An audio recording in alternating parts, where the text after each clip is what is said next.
Carolina fans, hold on tight, because something big is happening in Panther Nation. The storm is brewing again, but this time, it's not chaos, it's hope. The Panthers might finally be getting their spark back. But before we celebrate, there's a decision that could make or break the next chapter of this season.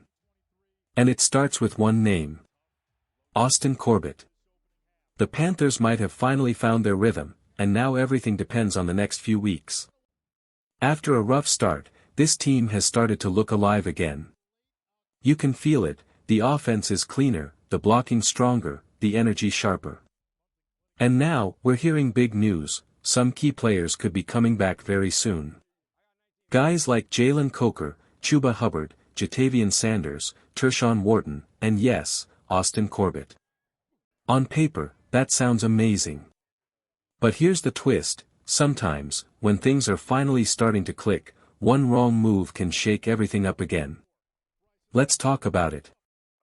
Since Cade Mays stepped in on the offensive line, everything has changed. The blocking? Smoother. The snaps? Cleaner. The chemistry? Unmatched.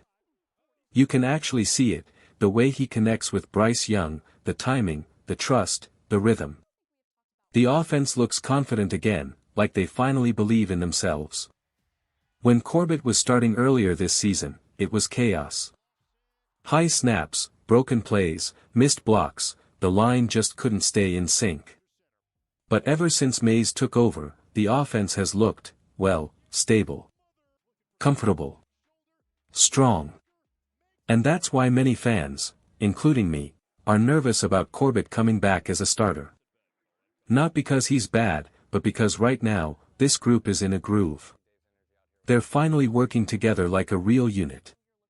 And if it ain't broke, why fix it? You can see it on the field, Bryce has more time to throw. The running backs are finding open lanes.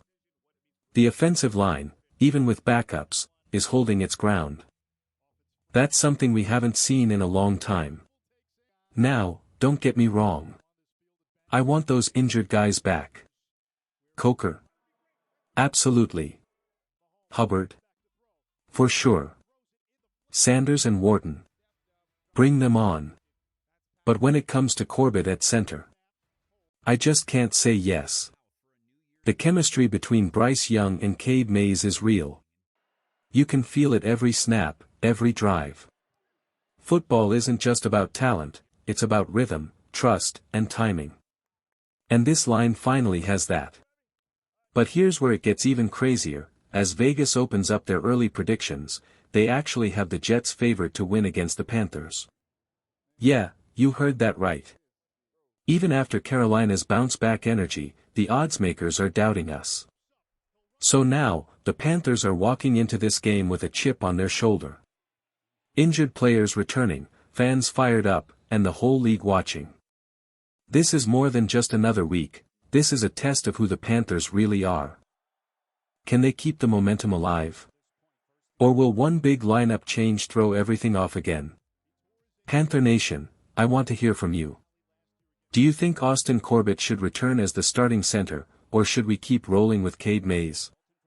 Drop your thoughts in the comments below, rate your confidence in this team from 1 to 10. Let's see where Panther Nation stands. Flex biceps, the stage is set, the Panthers are riding high, but the football gods just dropped a twist. Vegas has the Jets favored to beat Carolina. Yeah, the same Jets who can barely move the ball. So why are the odds stacked against the Panthers? Are the numbers lying, or is there something deeper going on here? When I first saw it, I thought it had to be a mistake.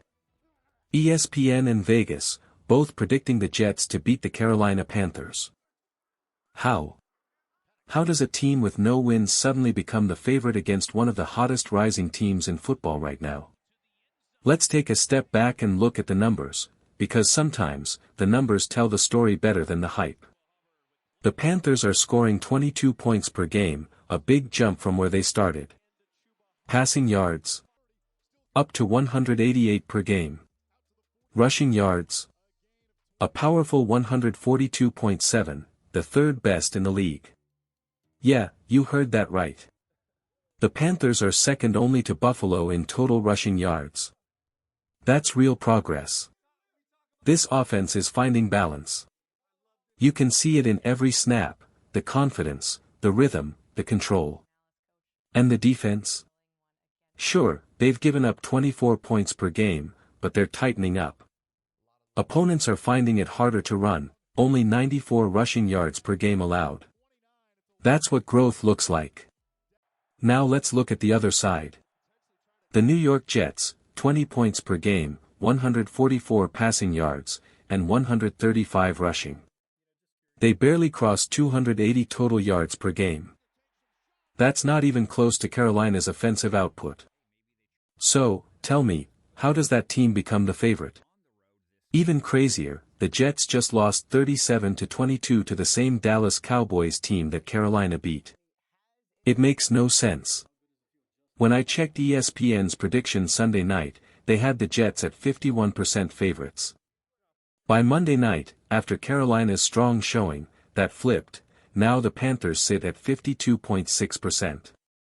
So yeah, ESPN tried to quietly fix their numbers, but we saw it. Don't play with Panther Nation like that. But let's be honest here, numbers don't win games. Effort does. And Carolina cannot afford to take this matchup lightly.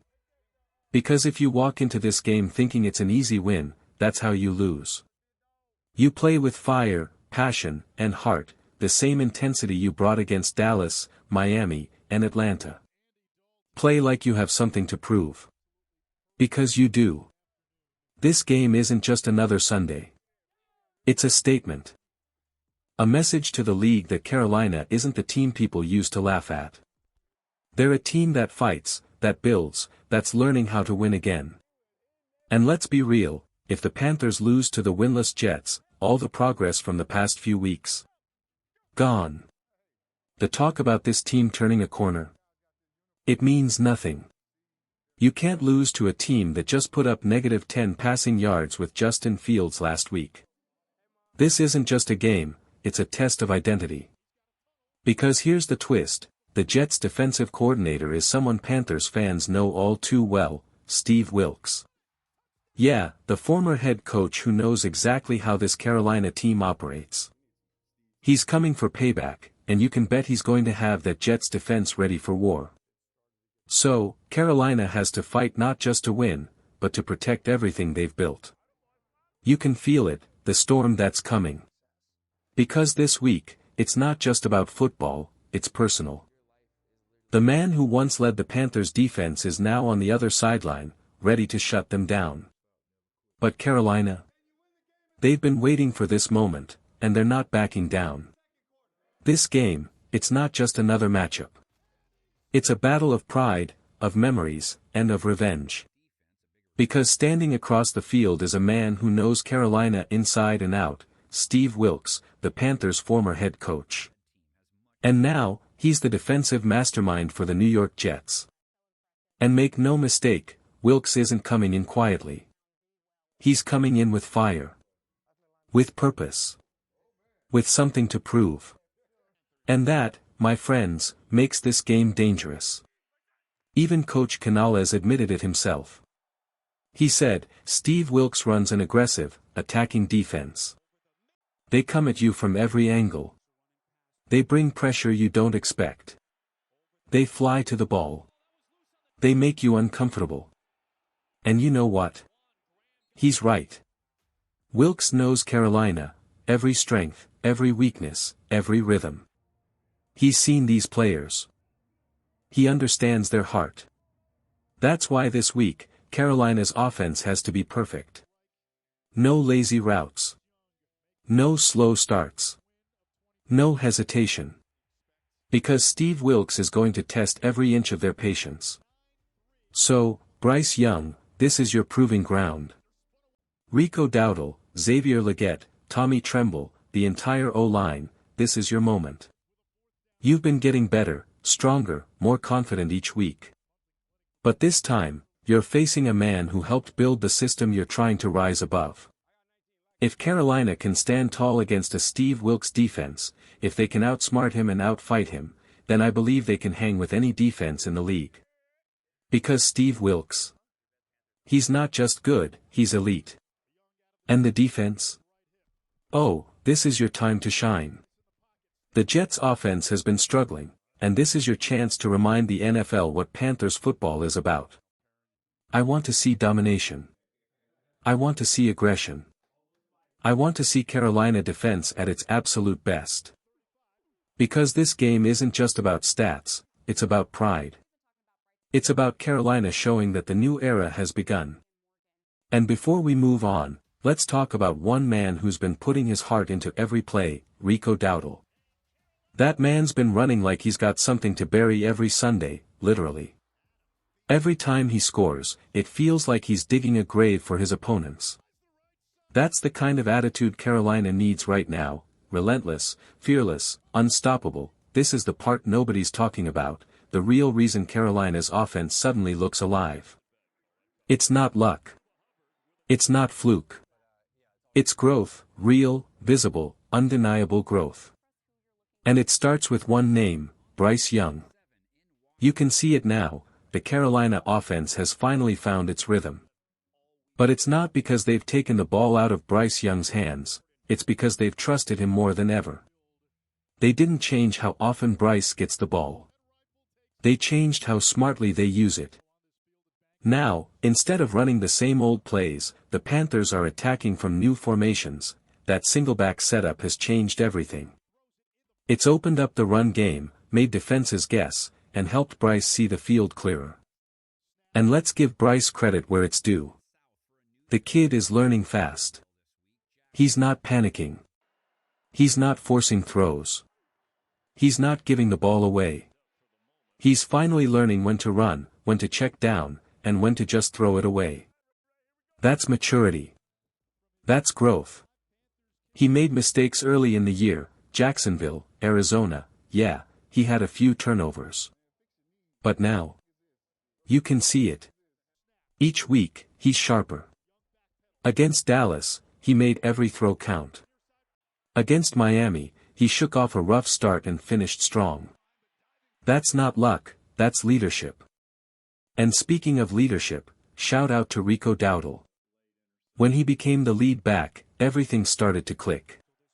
He's running with confidence, power, and purpose. And once Chuba Hubbard returns, Coach Canales will have two workhorses ready to destroy defenses. This could be Carolina's D'Angelo Williams and Jonathan Stewart 2.0 moment, two backs, one mission, dominate. And if Bryce keeps getting a solid O-line and reliable hands from his receivers, you better believe he's going to light this league up. Because when you protect him and give him weapons, he looks like the quarterback Carolina's been dreaming of. Now, let's talk about the other side of the ball, the defense. Some fans say pass coverage needs work, and they're right. But here's the thing, pass coverage and pass rush go hand in hand. You can't expect the corners to hold forever if there's no pressure on the quarterback. The moment that front seven turns up the heat, the secondary shines. It's all connected. That's what Carolina needs to master, pressure, aggression, and discipline. Because if this defense can tighten up just a little more, the rest of the NFC better start watching their backs.